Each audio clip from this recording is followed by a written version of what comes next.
Mr. Speaker, I've been here for 17 years. I packed all the 17 budgets that have been presented here. Mr. Speaker, the 2026 budget is the best among all. Mr. Speaker, what me and you, including 98 members of my brothers on the other side, were searching for has been found within not 87. They themselves passed a vote of no confidence on their own budget and their finance minister in the last previous administration. Mr. Speaker, not knowing there was somebody among us who could do it. Mr. Speaker, I've been here for 17 years. Ministers of finance who has occupied that office after their tenure, they remain in this country. Where is our former finance minister? Where is he? Where is he? Where is our former finance minister? Matter close. Mr. Speaker. Mr. Speaker. Mr. Speaker. Mr. Speaker. At least, Mr. Speaker, I was here. Where is our former finance minister? Mr. Speaker, I'm saying this because not as a trivial matter. He occupied the high office of the Minister of Finance. He presented budget to us. Mr. Speaker, when I came here, the first finance minister was Kobna Dufo. After his tenure, he remained here. After that, Setepe, after his tenure, he remained here. He was even giving an IMF assignment. He still went and came back. Mr. Speaker, I saw Honorable Bauredu after his tenure, he remained here.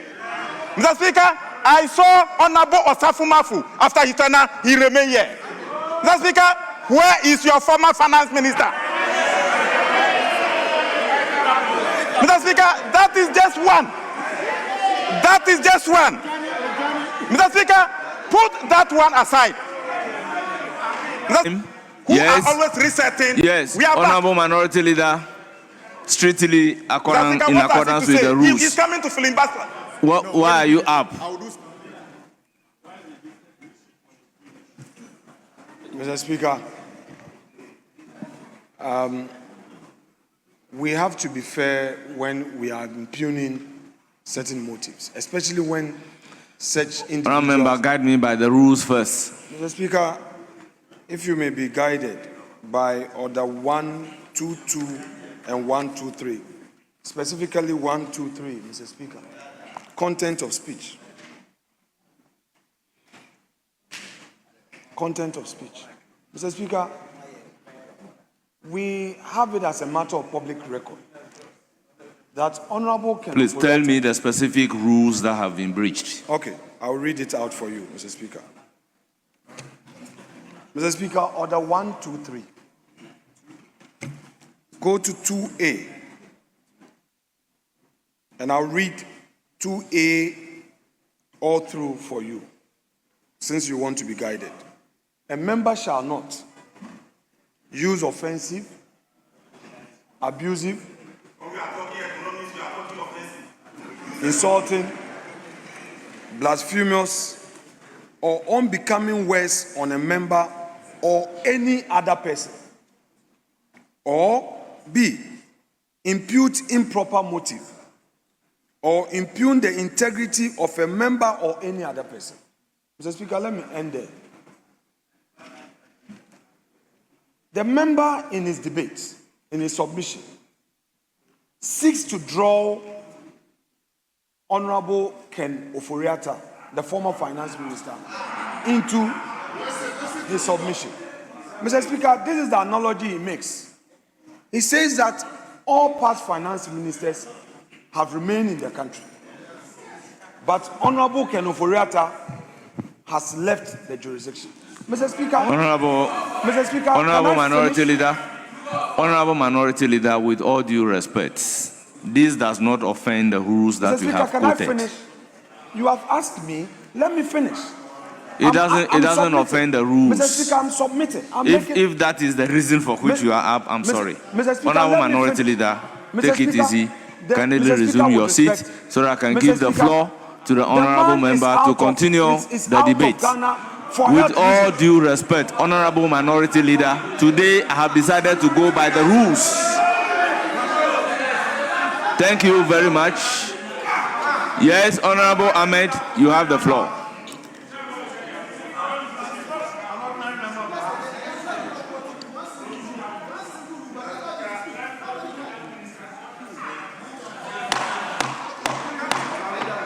On this date, he said Ofori Atta will return to the country. Honorable Member, you have the floor. On this date, 3FM reported. Mr. Speaker, authoritatively, I was asking rhetorical question, but I needed to solicit an answer from an honorable minority leader, who you know very well. Please proceed. You are eating into your time. And take you by your words. He gave us authoritative information that by February 18th, the honorable former finance minister was going to be in Ghana. So I'm saying, where is the former finance minister? I thought you were going to tell us his whereabouts. Mr. Speaker,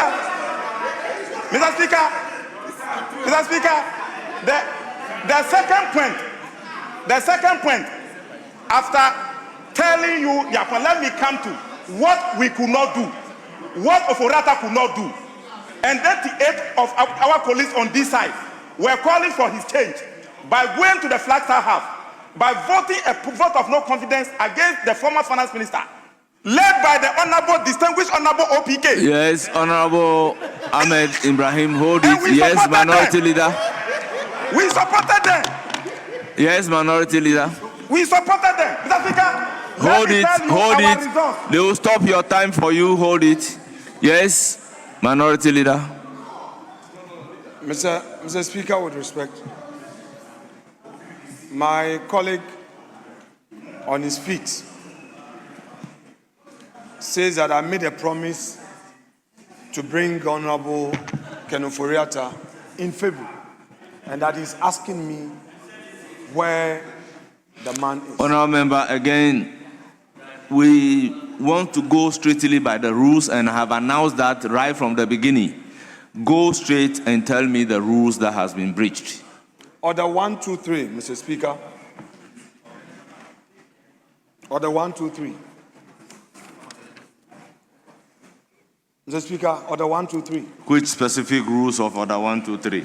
Mr. Speaker, 1, 2, 3, 2, A and B. Read together. Yes. So, tell me what he said that has offended Order 1, Mr. 2, 3, Speaker, 2, A and B. It is his argument that I had made a promise in this house that I was bringing Mr. Ofori Atta in February, and that he's asking me that I have said that. Mr. Speaker, I haven't said that. Mr. Speaker, with respect,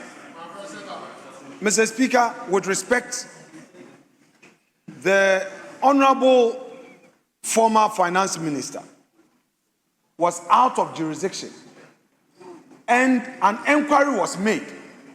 And right at the dispatch box, I produced a letter from his lawyers to the effect that he was seeking medical treatment out of the country. Mr. Speaker, again,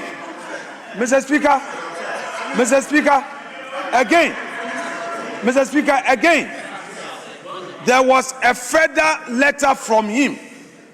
Mr. Speaker, there was a second letter from him to the OSP. Mr. Speaker, that was the matter between him and the OSP, where he again indicated in a letter from his doctors that he was receiving medical treatment, he was undergoing surgery, and that his stay in the United States has been extended to ensure full recovery. Mr. Speaker, it will be unfair, therefore, for Honorable Ahmed Ibrahim to attempt to say that the man has refused to come to Ghana. No, Mr. Speaker, these are medical issues, and it's a matter of public record. Mr. Speaker, my colleagues would have to be very fair to Honorable Ofori Atta. Any of us can go through that situation. He has made available to all of us in this country his medical record. Mr. Speaker, He published them. He attached it. His lawyers attached his medical records and the letter from his lawyers, his doctors, and made it available to the public. It is not a secret, and you and I know. So let us be fair. It can be you tomorrow. It can be you tomorrow. So, Mr. Speaker, let us not use our debate to impugn improper motive. There is a public record that states clearly why Ken Ofori Atta is not in Ghana. He stated why he's not in Ghana. Let's be fair. Your time will come. Yes. You said your way. You are now a deputy minister. Your time will come. Honourable members, let me use this opportunity to admonish the entire House that debate can be interrupted under Order 122 based strictly on certain conditions. And the conditions are clearly spelled out. On hindsight, let me read Order 122.5. If you get up on a point of order or point of procedure, what exactly is expected of you? Order 122.5 says, a member who interrupts debate on a point of procedure or point of order shall state the rules of procedure that the member on the floor has breached, or the procedural matter that requires a ruling of the Speaker before subjecting the member on the floor to the ruling of the Speaker. We need to comply strictly with these rules. Interruption of debate doesn't give room to any member of Parliament to argue. You will be completely out of order if you use Order 122 to engage in rebuttal. You can take note of the points. When it gets to your turn, then you can state so. So we should stop acting completely out of order. Honorable Ahmed. Yes, Honorable Majority Leader. Mr. Speaker, on this occasion, Mr. Speaker. Honorable Majority Leader, why are you up? I rise on a point of information. Mr. Speaker, 122. Mr. Speaker, to inform.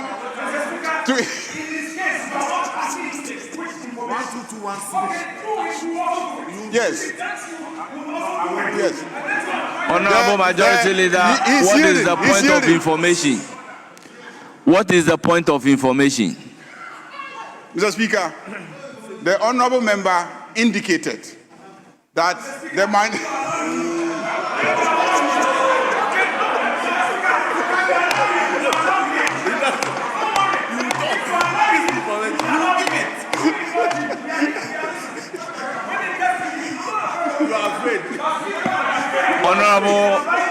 Honorable members, let's look at Order 122C.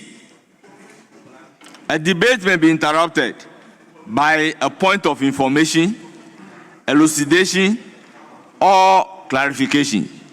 So if a member gets up to say, I am rising on a point of information, I will ask the member, what is the point of information? Mr. Speaker, the Honorable Ahmed indicated in debate that the former Minister for Finance, who left this country claiming he was going for medical treatment, and it became an issue in this House, that the minority leader, Honorable Afenyo, came to this House to assure us that on a given date, in July this year, the former Minister of Finance will be in Ghana and he will produce him. Mr. Speaker, I was the one that day who rose up on a point of order and objected and asked him not to undertake to do something that he will not be able to deliver on. He didn't listen to you. And he didn't listen to me and persisted. Honorable Majority Leader. Mr. Speaker, it is indeed true that he came to this house and promised to produce Honorable Majority Leader, and he hasn't done that. Honorable Majority Leader, yes, your point of information is that what Minority Leader said, he didn't say. As indicated by Ahmed, he said it. Yes, Minority Leader.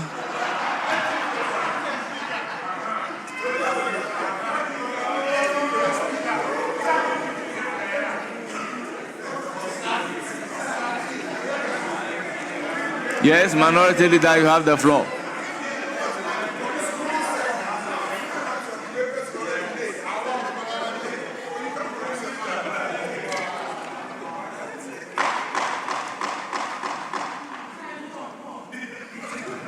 Mr. Speaker, with respect, the records would bear me out that indeed, when the respected former finance minister had issue with the OSP, which matter the majority leader himself came to apologize. He used the dispatch box to apologize on behalf of government for the mishandling of the whole matter. We as leaders owed a responsibility and a duty in the matter. I, right here, indicated that Mr. Ken Ofori Atta had written to the OSP through his lawyers that he was going to be in the country on or before May, not July. This was in February. Mr. Speaker, in the letter, Mr. Ken Ofori Atta again indicated that he had been booked for surgery. When the time came and his doctors further advised that the surgery will require some healing process, Mr. Speaker, he again wrote, this time not only a letter by his lawyers, the letter from his doctors. Mr. Speaker, the doctors wrote and indicated that they had booked him for surgery and that the post-recovery will take some time. Mr. Speaker, this is a matter of record. It's not a matter that Mr. Speaker, I again made this known right here in this chamber. So, Mr. Speaker, it is not a matter of I resigning or making a promise and failing to honor that. Let's put things in proper context.